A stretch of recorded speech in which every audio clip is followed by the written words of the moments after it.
Poor Mr. Jelly was frightened of everything and anything. At the slightest little thing, he would quiver and tremble and shake, turn to jelly. So it's not really surprising to find that Mr. Jelly lives as far away from anybody as he can. In the middle of a wood, miles and miles from anywhere. This story begins one morning when Mr. Jelly was asleep. It was a beautiful autumn morning. The sun was shining, the leaves on the trees had turned to a glorious red, and the wind stirred gently in the treetops. A single leaf fell gently from the tree right outside Mr. Jelly's house and quietly brushed against his bedroom window as it fell. Mr. Jelly awoke with a start. What? What's that terrible noise? Oh, heaven, the house is falling down. It's an earthquake. It's the end of the world. Oh! And he hid under the bedclothes, trembling with fright.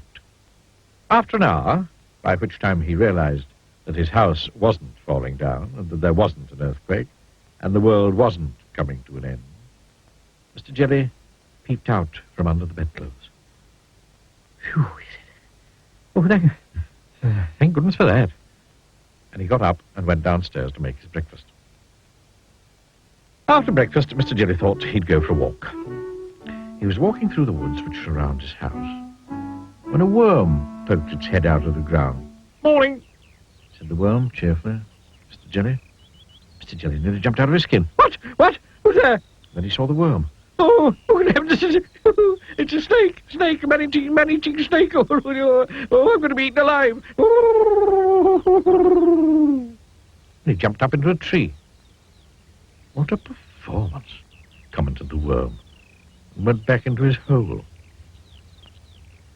After an hour, Mr. Jelly felt brave enough to climb down from the tree and continue his walk. Eventually, he came out of the other side of the wood and into a field. It was an empty field. Or was it? In the long grass in the middle of the field, unseen by Mr. Jelly, there was a tramp enjoying a sleep in the autumn sunshine. Mr. Jelly picked his way cautiously through the grass.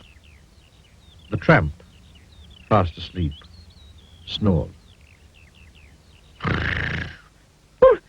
What was that? What was that? Shrieked Mr. Jelly. It's a lion. I heard it growl. Oh, goodness gracious. Oh, dear me, a huge lion with enormous teeth. A huge lion with enormous sharp teeth that's going to bite me in two. A huge, ferocious lion with enormous sharp teeth that's going to bite me in two, if not three. And he fainted. All this commotion awakened the tramp, who yawned, stretched, sat up, and saw Mr. Jelly lying on the ground beside him. Poor dear, he said. He was a kindly tramp. Oh, dearie me. And he picked up Mr. Jelly and placed him gently in the palm of his hand. Mr. Jelly came to and sat up, rubbing his eyes. And then he saw the tramp's face looking at him. Oh, disaster. Oh, he screamed. Oh, calamity. It's a giant, an ogre. Oh, gracious, he's going to have me for breakfast. My, said the tramp gently. You're a nervous little chap now, aren't you? What's your name? It's Mr. Jelly. Mr. Jelly, stammered Mr. Jelly. Now, I used to be nervous like you, said the tramp, but I learned how not to be. Would you like me to tell you the secret? Mr. Jelly quivered and shook and said, yes, please. It's very simple, continued the tramp. All you have to do is to count up to 10, and you'll find that whatever's frightening you isn't quite so frightening after all. Then he set Mr. Jelly gently down on the grass. Now remember, he said to Mr. Jelly, count to 10. And off he went.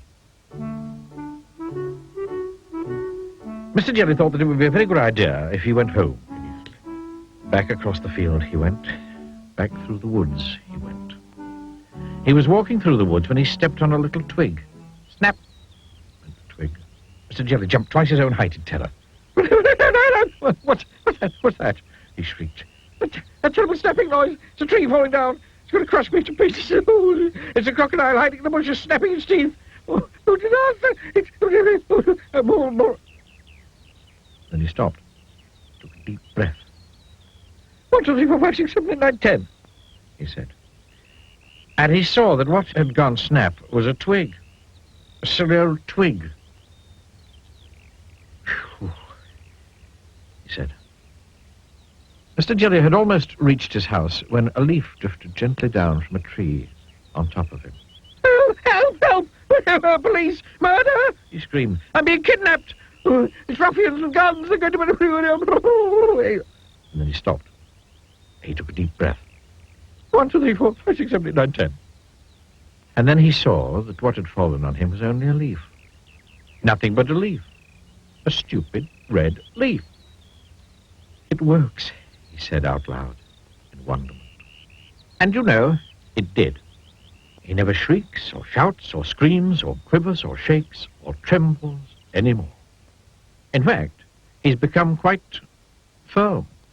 And he never hides under the bedclothes. Well, not very often, anyway. 1, 2, 3, 4, 5, 6, 7, 8, 9, 10.